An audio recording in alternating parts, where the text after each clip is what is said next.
Hi guys, welcome to another episode of Marketing and Mocktails with Minal. So much going on already. Oh my God, everybody's hi, Dr. Reem. How are you? I hope you're doing super well. This is actually one of my favorite things to do is to do these live videos, as everybody knows. But today I have a really awesome guest. I know you see him on the screen, so I can't keep it a surprise anymore. It's Andre Shirdan. Clap! Hey everybody! Hey! Andre is super awesome, as we know, and he has just been so incredible in the group. He's been incredible in the dental industry. In fact, I think I have met him a couple of times already, obviously, and we have spent some time together. Yep. And he is somebody. So I'm going to tell you a little secret about Andre. He's retired. He's retired. However, you find him everywhere.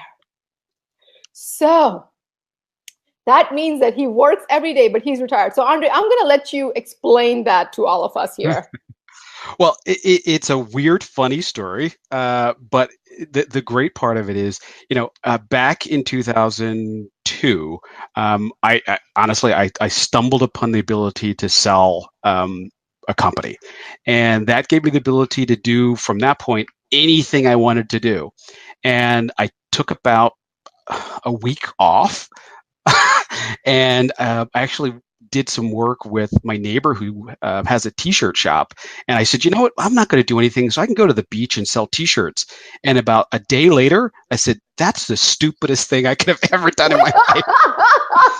So I went to my friends at Patterson Dental and I said, hey, I really would like to stay in the industry and do something. And so I started work with Patterson and doing some of their technology training and got back into the field. And every day I kept saying, I'll do this until I get tired of it. And, 16 years after that, I'm still doing it day by day, enjoying what I do. But I just love being in the dental office and working with people on a daily basis. So I don't know that I'll ever retire. I think I'll probably die in an office someplace. It'll be miserable for the person that's in the office with me, but I'll still be happy. Well, I mean, I would have totally gone with a career of selling t-shirts on the beach. Let's be honest here. I'm going to be totally real with you guys. You would probably in about 5 years find me on a beach selling t-shirts. There is no doubt. It's crazy because, we've had a house at the beach for 27 years, 26 years or something like that. And I think I've been on the actual beach in the sand maybe 5 times in all those times. I love the boardwalk, but you know what? I'd rather be working, and I just love working. Usually if I'm on the boardwalk, I'm walking with my headset on talking to a client. So here's what's interesting about this, right? If you love what you do, it becomes a part of your life. It's not work. It's just what you do. And it seems that you just love so much what you do that no matter if you're on a beach or working or at home, you're working because that's just what you do. So give us a little bit of background as to how you got into this industry. Well, again, another crazy long story. I started back in the early 80s working in the record industry. So I was selling, records, and I managed some of the record stores in Philadelphia, New Jersey. And my job was to teach customer service skills to the salespeople on the floor. And the company, which was connected to a big record company, they sent me out to the top in the business for customer service training, which was at the time Disney and Ritz-Carlton. And they sent me out to do this training course that, at the time, nobody else was doing this kind of thing. But I went to learn from Disney. I went to learn from Ritz-Carlton and spent a long time there until the CD came out. Believe it or not, when the CD came out, it actually changed the industry. And it was so much turmoil that I decided I wanted to leave the record industry and go into another industry, which was high-end clothing. So I went from selling records to selling very, very high-end couture clothing. So I actually worked for the Yves Saint Laurent boutique in Center City, Philadelphia, and I sold high-end women's clothing, men's clothing to some of the richest people in Philadelphia. And at the time, I was selling about $750,000 worth of clothing. So Ooh, wow. imagine, back then, dental practices hadn't hit that $1 million mark yet. So I was selling probably more clothing than dentists were selling Crown and Bridge. So that was what my daily routine was having cocktail parties, working with some of the names that most people would know, with selling clothing. And my dentist asked me if I could help him with his business. And what happened is my dentist married my sister, so he became my brother-in-law. So I didn't have much of a choice but to help the guy out. And the first day I spent with him learning dentistry was my last day in retail. I actually sold back then, just like we could sell a patient, our patients to another doctor. Back then in retail, at the level of sales I was in, I was able to sell my customer book to another salesperson. So I actually sold my business at that time to come into dentistry. And my first day in dentistry was my last day in retail, and I never looked back. I sucked up everything I could learn about it. I took every single course I could take, clinical and business course in dentistry, and read through every single book, went through every single training course I could through dentistry. And a lot of the stuff, I had no idea what I was doing, because I would just show up and they would assume I was a dentist because I was a guy in dentistry back in the early 90s. And I just actually sucked it up as if I was a dentist. I would take non-surgical perio courses and surgical perio courses. And I think I had a lot of CE credits. Maybe I could have qualified for it. So honestly, I just really just fell into the business. And after helping my brother-in-law, I helped his buddies. And then from, I guess it was about 1993 until 2001, I was on a plane about 200 days a year, flying to offices all over the country, and really setting up my own presentations all across the country, teaching dentists how to run their business. So And that's how I kind of fell into it. this is awesome. I love the story, because you know what? The number one thing in marketing, and I know you are very well aware of this, is know your customers. And what other great way to know your customers than selling them clothing, and also to a high-end retail store, right? So you know how people are shopping, what they're looking for, and what they are ready to spend money on. Because how many times have you and I heard that somebody can spend $200, $300 on a pair of shoes, like me, but then but then people then complain to go to the dentist and then freak out when they see a bill for $100 or $200, and it's because of a hygiene appointment. Yeah. You know? And I always tell the story when I do presentations about one of my biggest customers used to come into the store. Now, she was about a size 6 shoe, and our Yves Saint Laurent, our shoes were probably about $300 to $600 back then. You get a pair of shoes for about $600 from Yves Saint Laurent, and she would come in the store and she would buy size 9 shoes, and it was very weird, because she really liked clomping around like little girls would clomp around in their mom's shoes. But guess what? She was the customer. She came in looking for an outcome. She came in looking for a way of feeling better. Not that I'm suggesting anybody take somebody's teeth out and give them a denture just because they want to feel better with a denture. I don't know if that makes sense. But at the same time, she was the customer. I mean, I spent a week in training with Yves Saint Laurent just talking about and understanding the customer. And it really is about taking care of the customer, finding a way to meet them where they are. And a lot of that has to do with when I do treatment planning and teaching treatment planning, is helping people to understand that what we see in patients is not necessarily what they see in patients. Patients have to see themselves in the treatment before they accept the treatment. Absolutely. And I think, one of the problems that we have in any kind of, not even just marketing, but anything we are trying to do, is we don't put ourselves in the patient's shoes. We always think of it as ourselves, and we can't blame each other for that, because we live in this industry. And as a hygienist, I see things very differently, where if I see a piece of plaque, I'll freak out. I'm like, oh my God, I need to go brush this right away, and I need to floss, right? Because that's just who I am. But to people, that's not a general way of life, nor is it a general way of life to just go into a dental practice and see it as a value that's being brought to them. Yeah. So what are, and sorry, I just want to make sure that everybody's, I think, oh, hi, Trish, Sean, Janice, Robin, I know you guys are all there, and Trish, you just mentioned to me that you cannot hear or see the podcast. Is that right? If that's right, if everybody else can hear or see the podcast, please let me know. I can see the podcast. I can hear the video. I'm fine. I'm okay. But if you cannot, please let us know, and we'll see what the technical difficulties that you hear going on. But so Andre, I wanted to kind of jump in and ask you about a couple of things. The first Sure. thing I wanted to talk to you about is, because you've been in this industry, and you've been working with so many people all over the United States. What has been one of the most recent? What has been one of the most, not recent? What has been one of the most common complaints that you have seen from dental professionals about growing their practice? I think one of the biggest things is, and this is what, it's interesting because what I get called in for a lot of times is people have worked for years trying to build teams. And, I'm kind of like the grumpy old man. Again, let's go back to the fact I'm retired. So we'll go with that theme. I'm the grumpy old man.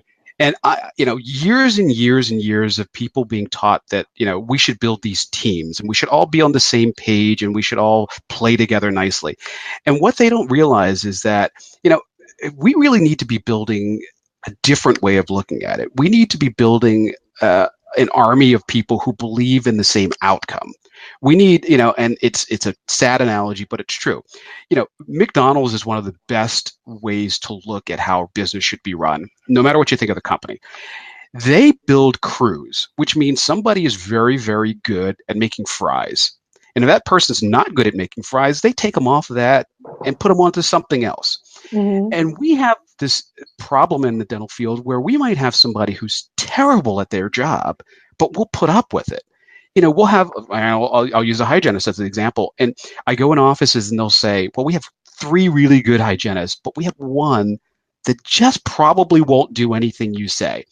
And she's been with us forever and we really love her, but she's just not going to scale. She's just not going to diagnose at the level that we all do. But we keep her on because she's just been part of the furniture.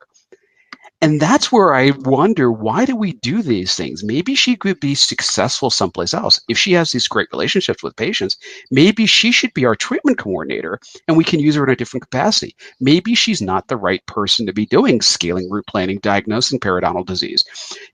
Those are the kind of things that I see that we miss in dentistry, because we get to be this family, and I'm putting that in quotes, we get to be this family and we look for this team, but we're not looking at an outcome. All right.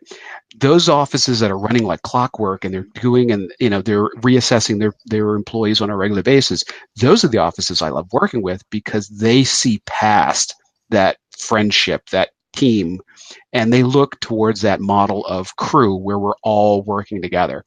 I tease within the people who work with me, that teams typically play games and crews typically have people's lives in their hands. So that's kind of how I look at it. That's that mode of thinking where we are here to do a job. If we like each other at lunch break, great. But if we don't, too bad. We're here to do a job. At the end of the day, if we go have margaritas together, great. If we don't, it doesn't matter. What we have to do is do our job. And that's use the best example of looking at like an operation, a surgeon, and looking at a surgical team and how they work together. A lot of times, and I have a lot of friends who are physicians, they'll tell you the nurses hate the doctors and the doctors hate the nurses. But guess what? When they're in that operating room, they click. Everything works like clockwork. It's about the patient. It's about the outcome. And that's how I kind of look at our business. At the same time, we have to have fun and we have to enjoy ourselves, because, this is a 40-year game that we're playing.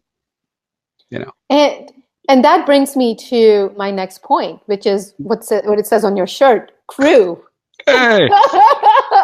So, and Phil, you were from this area. So Philadelphia was where I grew up, is a rowing town. It's a big part of the fabric of Philadelphia is our rowing teams, University of Penn, Drexel, big rowing towns. And no matter what day I drive through Philadelphia, I can almost find somebody on the river rowing.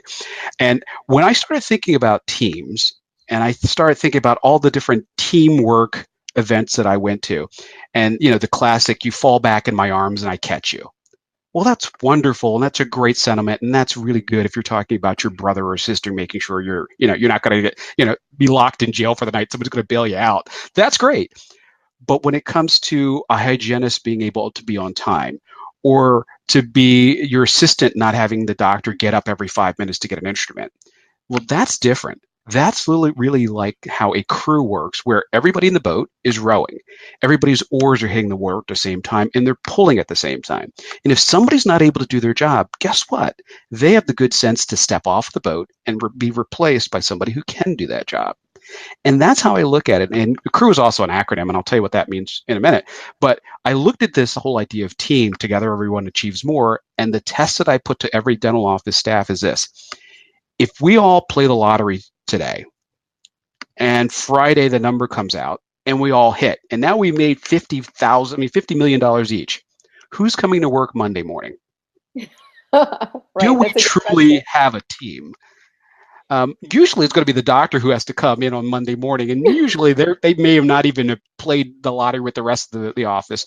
So where's the rest of the team going to be? And did together everyone achieve more? Probably not. So I look at it differently. We do our jobs, we do it well, and we row at a pace that is, conducive to getting to a goal, an outcome. And that's what crew stands for also, is challenge, reflection, energy, and win. So the challenge is, we want to make 1,500,000 this year. What do we do in the past? Let's reflect on what we did in the past to figure out how we got to this point. Then let's build a plan or an energy to make that 1,500,000. And then at each point, when we do our morning huddles, or when we do our monthly staff meeting or our weekly staff meeting, whatever the office might do, we measure that. It's just like you would at a race. You measure it.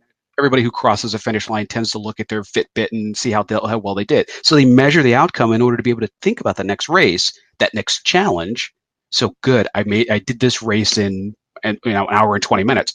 I want to do it in an hour and 15 the next time. So how did we do last time? Maybe we need to come up with a better plan, maybe new sneakers, maybe new trainers. And that repeats over and over again. And the process of crew is part of the crew. It's part of a big process that gets you to an outcome. So, and it's so very true, because the number one thing in marketing that I have found is nothing converts if your team is not on board. It's true. I can be, and I'm a consultant, I'm a marketing trainer, and that's why I shifted gears from just being a consultant, which I do very less now, to actually being a trainer, because realistically, I can come in and we can come up with this enormous marketing plans, and we can be spending all this money. But if you have a new patient either calls and doesn't convert, or walks in the office and then doesn't buy, all of that is pointless. Oh, I agree. Right? All of that, the team is the face of your company. And there is no other way of thinking about it. If you are, especially in a dental practice, where the team is on the phone with them to schedule the appointment, to confirm that appointment, then to go over the billing, then to go over the treatment, then they come into the practice, they are the same ones asking for reviews and checking them out. Realistically, a dentist sees them for 10 minutes on a regular visit to do an exam. And even when they have treatment, the patient can't talk. So, it's not even a point of a ideal conversation to have and to know people. So I always tell them that your team is the face of your brand. And sometimes what we are getting this information. Like just today, I was talking to one of my clients, and she was telling me about how she has a hard time with one of this assistants who is super bubbly and super fun and super awesome, but is just really terrible at some of the things she does. Mm-hmm. And at one point, it's more like, do I let her go? And another point is like, well, I like her bubbly personality and the patients love it. And I love the example that you gave and said, let's shift that. Let's shift the gear and let's see where can she fit in properly. Yep. Because not everybody's good at everything. And that's one of the things I get. Another thing that I think also maybe you'll be able to enlighten us on is, what do you think about the team members that are openly taking advantage of the dentist? Well, I mean, and that's sad. one of the big reasons I get brought into a practice is sometimes, you know what, there is somebody in the practice who's sabotaging everybody else. And, Wow. you know, it's a shame. And I gave you the example of the hygienist who won't move forward and the rest of the office is. Um, I see that a lot. And I see where that sabotage comes from. And again, I worked in a dental practice. I know what it's like. I know my brother-in-law, when I worked for him, I always use the example, if the Publishers Clearinghouse people had come into the practice with that big giant check and the balloons and everything else, I know me sitting at that front desk, I would have told them that this was not the right opportunity, that there was not going to be a day where he was going to be available for them to do this, that he's got endo and root canals and crowns and everything else Right. scheduled. And there wasn't a good time. And I realized that I would have been sabotaging this guy's opportunity to win millions of dollars. I see that. And, you know, there is a really interesting thing because the entrepreneurs, the owners of the business, we're always looking to expand what we do. The managers of the business are always trying to keep status quo, and they're always Mhm. trying to keep things the way they want. So there are very few people who want to change. I mean, I get that. Very few people want to change, but at the same time, they have to be made successful someplace else if that's what needs to happen. You know, the person you're talking about, maybe she could be a great patient coordinator. Maybe she Mhm. could be a great person to confirm appointments, you know, if she's got that personality. Maybe she could be a great marketing person for the office, Mhm. but maybe she's not the right person chairside. Right. We have to be, you know, you run a business, I run a business. You know, sometimes we have to be a little stronger than just being um, the leader. We have to be strong leaders. We have to be willing to lose a soldier in order to win the war. And that Mhm. I see is sometimes, you know, I get calls from doctors and it's, you know, they're really hiring me as a hitman. You know, can you come in and get rid of Becky and Sally and Mary and see if you can turn around something? And I try to explain to them that's not my job. Sometimes it's my pleasure, but it's not my job. But a lot of times what happens is those things will self-correct. A lot of those people, when they're pushed to the wall, they'll self-correct and they'll wind up being successful someplace else on their own. Sometimes it needs to happen that way. Well, and you know, I completely understand that and take that. I think it's so important to have the right person on the right seat of things that they're doing. Yep. And you know, I'm a hygienist and I do marketing, and that's something that was given to me as an opportunity and was pretty much said, "Hey, you have a communication and a biology degree. We need some fresh eyes to look at our marketing. Can you see what you can help us with?" And Mhm. you know, 10 years later, here I am, right? So it does take that push. And that takes me to the opposite end of things, micromanaging. Mhm. You know, and I have come across that a lot where I have seen really, really good team members who are passionate, who love what they do, who go above and beyond. And the micromanagement is so strong that they have no flexibility. They have, and they understand full well that there is probably not enough room for growth because you can only grow if you're allowed to think beyond a certain thing, right? You can only, like, I have some clients where, Andre, you won't believe me, but I'm waiting for an email back for like 4 months. Yeah. And you know, literally I leave them messages and I'm like, we're charging you guys. I'm here. Like, let's talk about this. What's up? What's going on? And I always get an email back from like the front desk. We're like, oh no, they've been so busy. He's just gonna call you back, or she's just gonna call you back, and it's just, you know, we've just been very busy. And I'm like, but it's a simple thing. You just have to look at this. Like it's not time consuming. It's not crazy. So I also feel that the micromanaging part of the things is a big roadblock Yeah. um, in our industry specifically because we can't move forward. Yeah. So what do you think about that? What have you come across that has worked, that has created something? Well, you know, and I usually lead by example. I mean, my goal every day is I want to clear my inbox in my, you know, so I never have more than a scroll bar in my inbox. And a Mm-hmm. lot of times, this goes back to what you're talking about. Sometimes we're just afraid that we're going to get it wrong. You know, Yeah. I'll reply to somebody something like, "I just don't understand your question." Hit send, and I'm done with it, and I can delete the email. sometimes you've just got to let it off your plate. Right. Sometimes you have to, like with Microsoft. I'm a big Microsoft fan. I'm not a big Apple fan for a number of reasons, but I'm a big Microsoft fan, and not because it's got great products, because the way that they design products is this: let's just put it out, and then while it's out, we'll get our users to give us input and we'll change as we go. So deliver it quickly and reiterate as you go. Just keep tweaking it. Just keep tweaking it. The way that I've built this company over the years, I mean, we're talking next year will be 30 years that I've been doing this, and I look back on some of the documents that I created, and a lot of it is, fax into your information to me.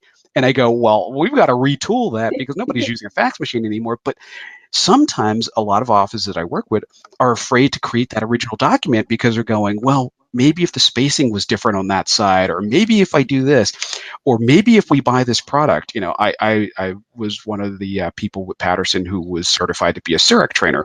And so many people, bought that machine and were afraid to use it because they were afraid that they might get it wrong. Well, guess what? We all get things wrong. That's why I keep saying it's a practice. That's what we're doing. We're practicing dentistry. And there is nothing that we're going to get wrong if we're trained properly. You have to Mhm. be trained properly. But let's just do it and let's just tweak it as we go. Let's create a confirmation conversation, and then let's tweak it as we go. Let's have a meeting and then tweak as we go. That's the way I look at it. And I've gotten to the point now where I only wear black, so that way I don't even have to think about that every morning. I just throw on my black clothes. If I spill coffee on myself when I'm on a plane, I can just get off the plane and go to Walmart and redress. But those kind of things are freeing. When I worked in a dental office and I could wear scrubs, it was freeing to be able to just do it. I didn't have to think Right. about it, just do it. And a lot of times in dentistry, we just have to try it and see what happens. Let's figure out how we're going to make confirmation calls and then tweak it. Let's do this and tweak it. There isn't anything that's going to hurt the practice within reason, but let's just tweak it and see what happens. And even Facebook posts, I mean, they can be deleted. Yeah, I mean, come Yeah. on. So Yeah. let's just give it out there and try. And some of the most, some of the funniest people that I know are people who you never know what they're going to say. You never know what they're going to say. It makes it interesting because those who what they're going to say, you don't even ask their opinions anymore. So No. in the practice, let it flow, and let's try it. Same thing what we're talking about the dental office team or crew. Let's see if we can get Becky to make phone calls and see what happens. Let's see if we can work with somebody on treatment planning and find out how it works. And if it doesn't, guess what? It's nothing Yeah. personal. Let's move them to Absolutely. another place in the boat. I was recently just I forget what speech it is, but I think my husband sent it to me. I was just reading a recent graduation speech, at a high school, at a college, and it was so simply put and brilliant because in that speech he pretty much said that you control your life, so you control all this. If you have to go clean a garage, the garage doesn't control you. You bought that garage. It's your garage. Yep. If you don't get time to clean it, you don't need to have an anxiety attack. It's okay because it's your garage, right? It's waiting for you. So it's one of those things where I think we have to be very very open-minded about it and say it's okay. Let's just give it a shot. Yeah. Well, Let's just try it. And that's, to be honest, that's one of my things that I always tell to all my clients is that here's what it is. I know this is very different. I know it's a different kind of marketing. I know that you're supposed to do this. Just do it. And if it sucks, we'll take it back. You can always go back, but you have to push to move forward. Because oh yeah, if you don't do that, you're stuck. You're stuck in one place and nothing's going to change, right? So, part of that problem it's consistent in everything, especially with marketing, as I do that, is where they're so afraid to try new things. And sometimes it doesn't work. And I understand that everybody's a little bit afraid of change. But what are some of the steps that you think a dental practice can take to not only embrace the change, but kind of are motivated, they embrace the change, they're motivated to make the change happen, and they actually feel good about it, Well, and this goes back to the crew process because a lot of times we take these challenges and we don't fully I mean, we don't dig deep enough. I mean, I'm a car guy, and I always think in terms of if I had a Ferrari, which I don't have a Ferrari, but if I had a Ferrari and I drove the thing in first gear all the time, And I'm grinding the gears, and I can't get it out of first gear because I'm afraid of the power of the car. Then guess what? I'll never get to that next level. I'll never experience it. And I'll go around to everybody else, like what happens in dentistry, and I'll say, you should never buy a Ferrari because they just, first of all, they're very loud when you're driving it. Well, no, if you took it out of first gear, it wouldn't be as loud. They're really not that fast. Everybody says they're fast, and they're really not that fast. Those are the kind of things that we hear in dentistry. People try something, but they're not fully trying it, and then they tell the rest of the dental world, which we're a small community, that it doesn't work. Facebook ads don't work. How many things have I run into over the years that don't work? And every time I remember the days when people said I would never buy digital X-ray. Right. Why would you ever use digital X-ray? You can't see anything on a digital X-ray you can't see in film. Those things that led dentistry for such a long time were really just false starts by people. And now we're in an industry where things happen so quickly. Like I said, I left the record industry when the CD came out because I thought it was a stupid invention.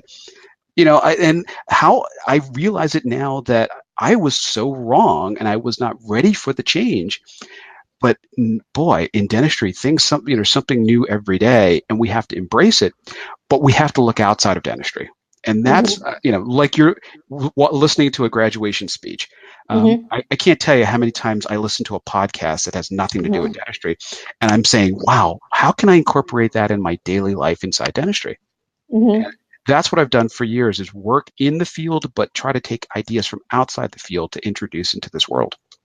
I absolutely agree. I spend on average about 2 hours daily just reading and listening to podcasts, and some of it is marketing, but a lot of it is just about sales and communication, and not in dentistry, outside of dentistry. Specifically, a lot of it is in retail, because I really think there is so much that goes into selling to a consumer and knowing what they're going to buy, and how, like, I read articles on how Hulu sells and how Netflix and Amazon, things which are very interesting to me, because I think they give you a very different perspective on how you can convert sales into relationships, and how you can convert, buying something. Like when I speak, I always, try to give them an example of people who go to Starbucks and people who go to Dunkin' Donuts.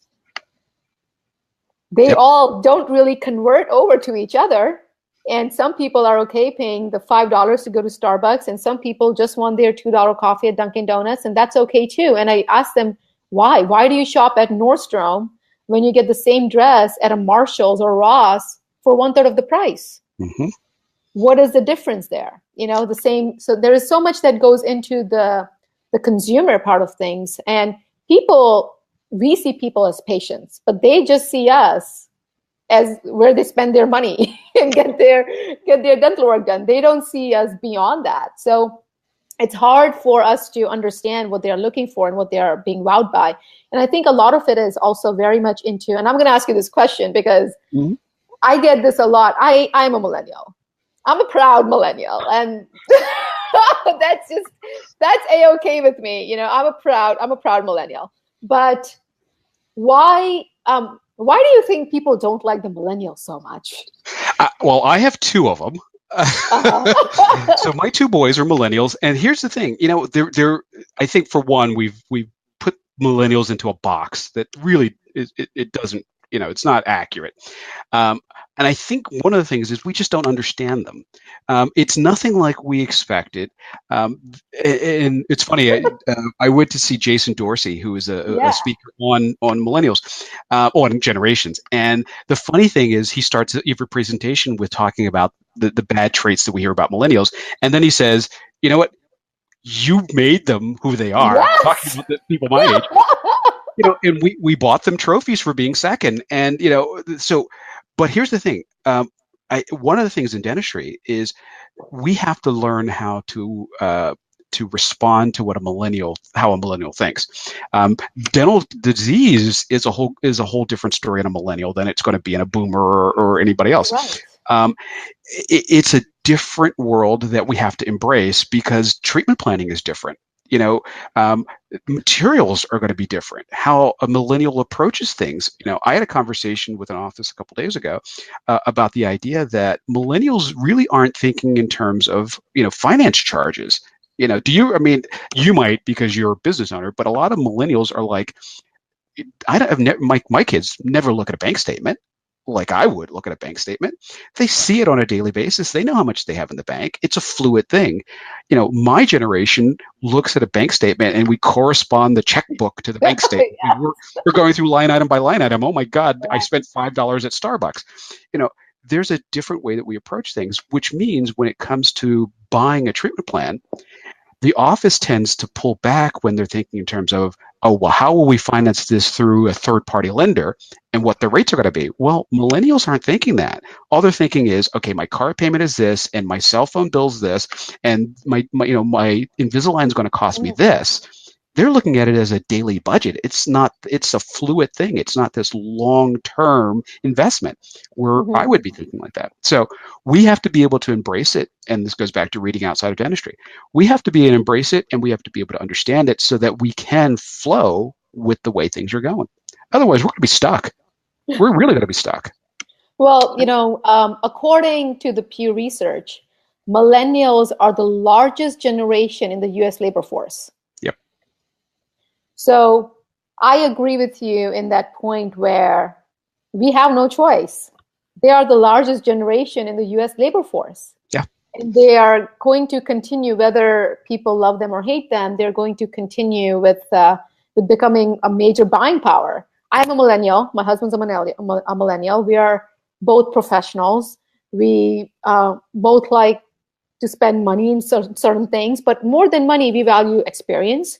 Mm-hmm. I will judge you on your reviews, flat out. Mm-hmm. I have no shame in saying that. I will go to Google and I will go to Yelp and I'll go to Facebook and I will immediately judge you and not even give you a second chance if there is somebody else better. Yep. Right? And that's just because one of the things that millennials want is efficiency. What they want is to save time. But when we really think about these things, when we really think about it, I would actually go ahead and say that boomers are just millennials in different bodies. Agreed.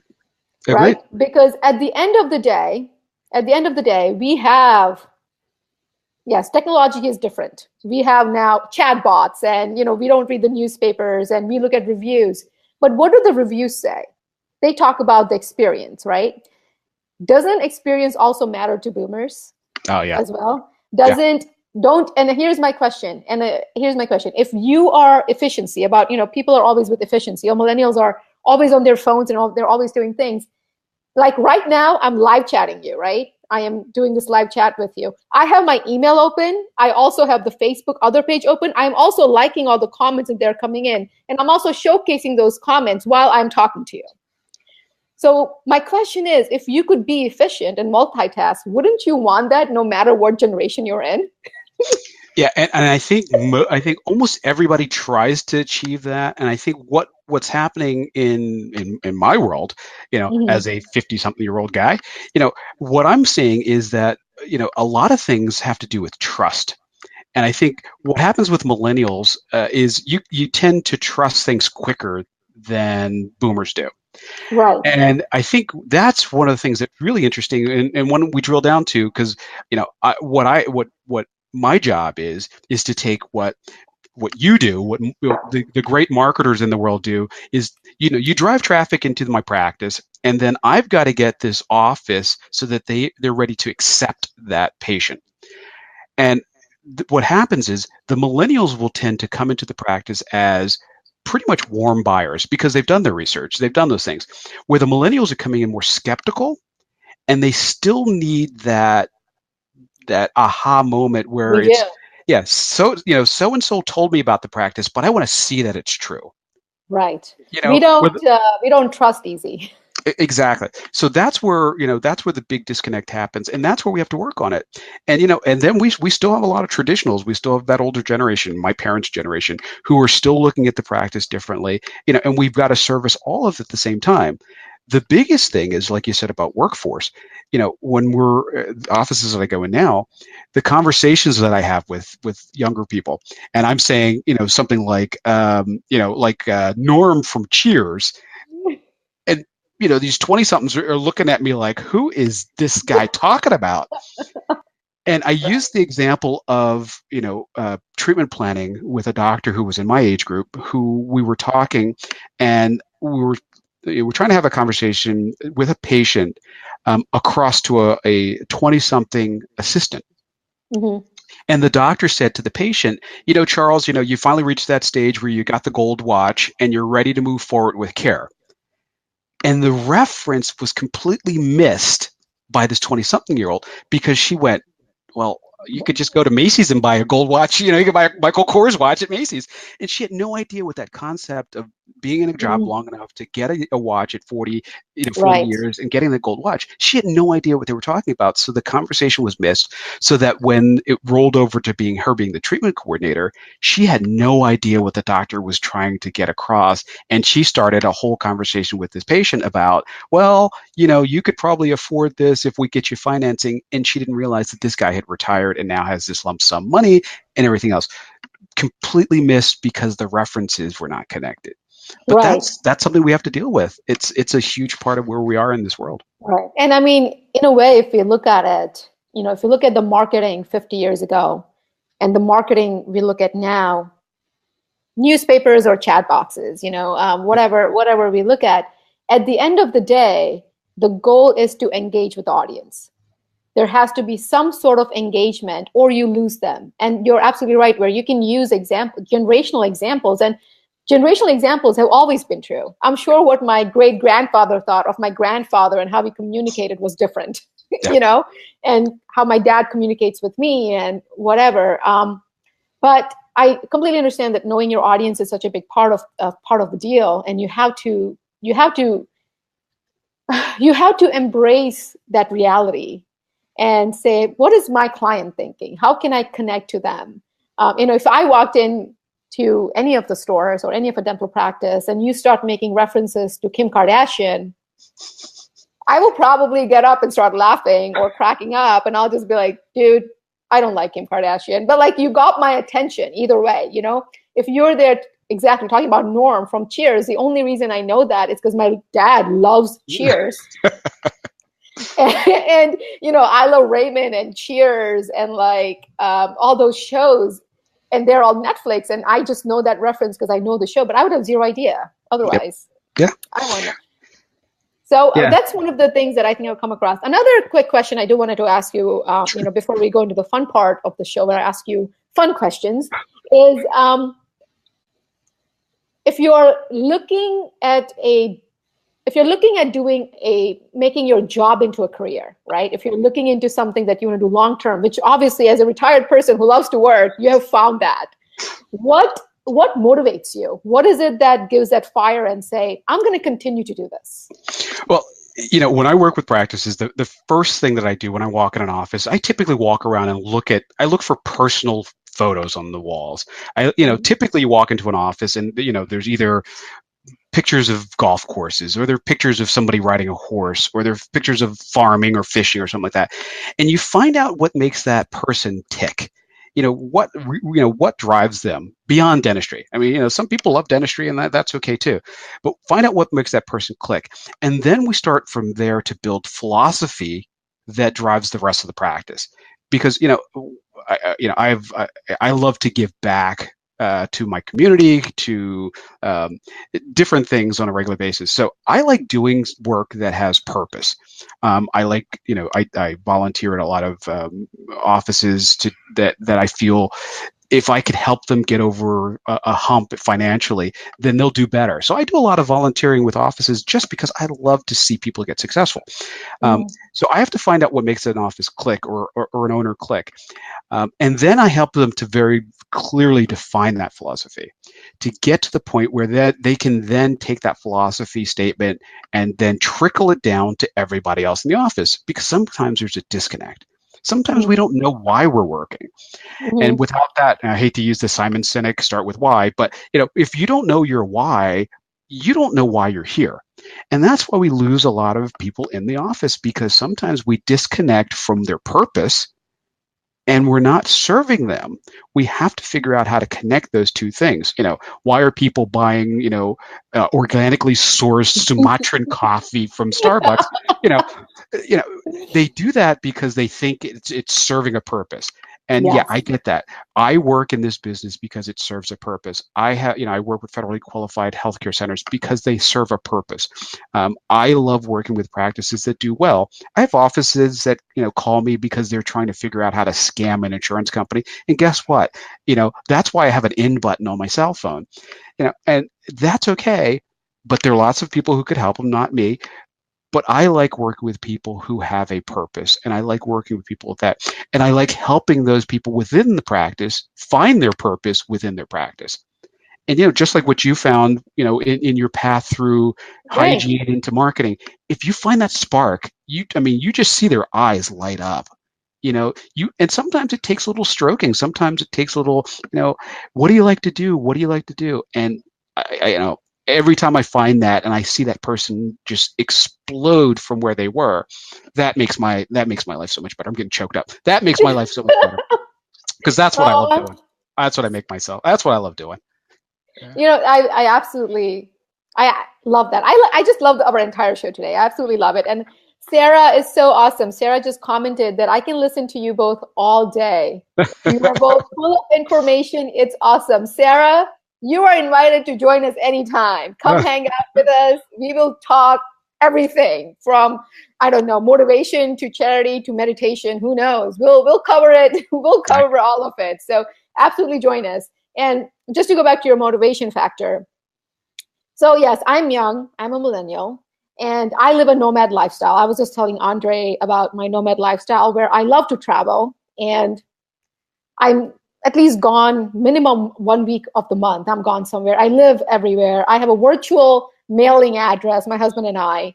And I know it all sounds, what are you doing with your life? But I was talking to somebody recently and they were like, oh, you guys are not staying in one place. And I told them that for us, travel is not to escape from life, but we travel so that life doesn't escape us, because that's our why. That's what we want to do. So because we want travel to be such a big part of our life, we literally move our life around that. That's our why. So I have had to turn down jobs and sometimes even, working with clients who want me to be at their office or come into their office every week. And I say, I can't do that unless you're going to fly me across the country. I can't do that. But that's a decision I made, not to make the money, but to the life I want. Yeah. So. Yeah. Well, it's funny, when I started doing this pre 9/11, I was on a plane about 200 days a year sometimes. It was crazy amount of travel I did. And I can honestly say, I don't remember seeing anything, any place I ever have gone. Now I'm going someplace and I'm spending a little bit more time there, and I'm actually staying and learning and enjoying. And my goal is to eat a taco in every town I've ever been in. So I get, I actually I'll seek out places. And the great thing about taco places, they're usually like a stand or really, the really good ones are totally, totally on the road. Yep. Mm-hmm. So that's what I love doing now. And I'll go seek out places, and I really enjoy doing that because guess what? Then I get to know a little bit more about why that practice is who they are, how it works, what the community is like, who are the local employers, because that helps me to be able to work with a client and understand where they come from. There's nothing worse than having a consultant, quote unquote, come into your practice and say, how come you're not doing X number of dollars in production? Or how come you're not doing this much Crown and Bridge? Or how come you're not doing this much Invisalign? Well, do you understand our community? And do you understand where we stand? And do you understand what's important to this community? And do you understand what we do for things? So that's what I do first, is find out what the philosophy of the business is, what the philosophy of the town is, and then work backwards from there in order to build this marketing campaign within the office in order to be able to reach the customer. Oh my God. And you know what? I have to ask because Robin is talking to us right now and she's calling you the Taco Man. She knows. She knows you. And I earlier today I was talking to Robin. It's so interesting that you that you're saying that you really need to know who your community is and who you're marketing it. And she's so brilliant at explaining that to people and showing that how she has succeeded as somebody who's managing a dental practice. That's, her husband's dental practice, and she's doing such incredible things. She did have a question for you, though, because she knew we were going to be live today, and it was an EagleSoft question. And I told her that I'll ask you. And it was to do with why is that EagleSoft doesn't let you access reports when you have closed out the year. Like, she was trying to access, let's say, for example, a production report or a new patient report or whatever, and she wasn't able to. For the previous year, and she wasn't able to do that. So if you can reach out to her about that. I will. And so people know the context we're talking about. I run the EagleSoft Field Guide, which is the largest user group for EagleSoft on Facebook. I love EagleSoft. It's the software that I used when I worked in a dental practice. So I've got a 20 plus year relationship with EagleSoft. I love the software, and I answer questions 24/7 on how EagleSoft works. So that's my other vice in the world is EagleSoft. Tacos and EagleSoft. That's it. And cars and tequila. And working while retired. I mean, I'm gonna have to understand that concept from you, Andre. Maybe I work so I can buy tacos, drive cars, and drink tequila. That's why I work. Sometimes it helps to motivate you, right? Like, I will literally guilty pleasure here, guys. You guys know that I love shoes. So many of you who are messaging right now know that I love shoes. And I will literally print out a picture of the shoes I want and put it directly on my desk and be like, Minal, work it. Work. You want those shoes, you better work. And I love what I do. So it's great that I love what I do and I enjoy it. So I don't have to work and complain about it, but it's a motivation factor. Sometimes it's my why. There you go. So just try what you're going to do. But Lisa says, oh, I know you love shoes. I know, Lisa. You love shoes too. Me too. See, Andre too. Hey, there isn't a Nordstrom rack I haven't driven by, or right? Hey, we won't go down that road. Oh, I know. But I know we're getting to that point. So I did wanted to ask you some fun questions. Sure. Number one, what is the best place to get a Philly cheesesteak? All the places that people typically go, Pat's and Gino's, I never go those places. D'Alessandro's in Roxborough. I'm really good friends with Tony Luke. Tony Luke's got great sandwiches, but he's better known for his roast pork sandwiches. I go to Mama's in Bala Cynwyd. I go to those places, and I'm not a big cheesesteak person. Ask me hoagie questions. I'll tell you where to get the best hoagies. Di Costanza's is the original hoagie. Okay. So I'm going to shift the question. What is the best place to get tacos in Philadelphia? No, it's not in Philadelphia. It is a little stand in Bear, Delaware. And actually, I did a presentation in Dover, Delaware, and I'm talking about this best place in the world to get tacos. And a woman raised her hand in the back of the room and said, "That's my mom's stand." So in the audience was the daughter of the owner of the place. That is the blessed place, and it's Taco Tuesdays. Every taco is $1. That's the best place. There's another great place in Rehoboth Beach, Delaware. So Philly, there's a couple good places, but better in Delaware. Okay, fun. So great. I love it, guys. When you are in Delaware, we're gonna have to. You know what? We're just gonna have to make this taco little place popular now. We're gonna talk about it on Facebook. We're gonna start telling everybody, hey, go to Delaware, go eat here. Tell them Andre says hello. Yep. Taco Tuesday, we're there. We're totally there. All right, the second song for you. What would be your life song? So when you were, if you were to choose any song that would be your song, what would it be? It used to be easy until recently, but every time I've done a presentation, I start my presentation by showing a video that is a great video of Earth, Wind, and Fire and Chicago. They did a show together, and I always play this song "Beginnings" by Chicago. That always comes on before I come out on stage, so that's always been the way. But recently, I've found a song, and it's by Prince, and I never thought I'd be using a Prince song, and it's called "Get on the Boat," which is works with Crew. It's called "Get on the Boat," and now it's become my theme song. So "Get on the Boat" by Prince. Everybody go look it up. Go watch it on YouTube. it's perfect for what I think and what I do. And one of the first lines is about getting everybody together about philosophy. And it just works perfectly. I mean, it couldn't have written a better song. So that's it. All right, last question. Yeah. If you were to have, I mean, I know you love your life. I know you love your career. But if you were to have any other career in the world, anything you want to be, what would it be? Oh, that one I know too, because I think I think I overthink too many things. Okay, there's a guy whose name was Valentino Balboni. Valentino Balboni. Valentino Balboni was the test driver for Lamborghini. And Valentino Balboni drove every single Lamborghini from the Miura, which was the first real Lamborghini, all the way up to the Aventador. So every car from the beginning of the Lamborghini up until the mid-90s, I'd take his job in a heartbeat.